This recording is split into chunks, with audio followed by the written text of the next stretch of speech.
mapagpalang araw po sa atin lahat. Naku po, si Catherine Bernardo ang tinuturo sa ngayon na unang nagloko sa kanila ni Daniela Padilla. At may bagong update, tuloy na po ang part 2 ng Hello Love Goodbye. Kumpirmado po ito ayon sa source ni Nanay Christy Permin. Dahil nandun na po sa Canada ang buong staff ng Star Cinema at pati na rin si Dericate Garcia Sampana. At ito na nga po ang tinuturo ng Katniel fans na si Alden daw ang dahilan kaya naghiwalay sina Catherine at Daniel. Dahil sa mga salita daw ni Alden mula noon na hindi nawala ang communication namin.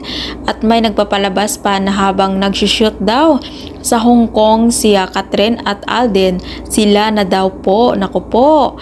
At sa latest upload ni Nanay Christy Permin kasama sina Romel Chica, binalita niya sa mga Katdin fans na tuloy na po ang part 2 ng Hello Love Goodbye dahil naghahanap na daw po ng magagandang lugar sa Canada ang staff ng Star Cinema.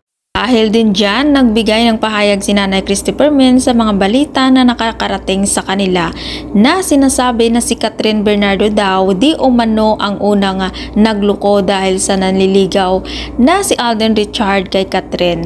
Ngayon sinasabi ng ilang mga basher at di talaga alam kung sino talaga ang nagpapakalat nito.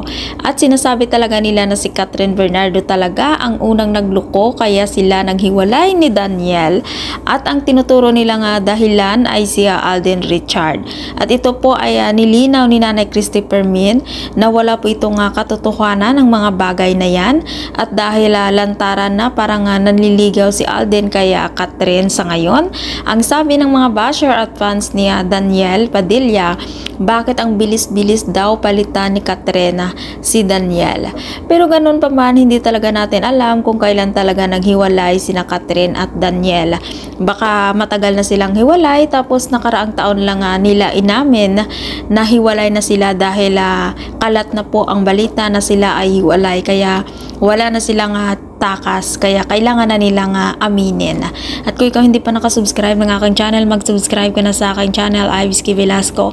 Maraming salamat po at mapagpalang araw po sa ating lahat.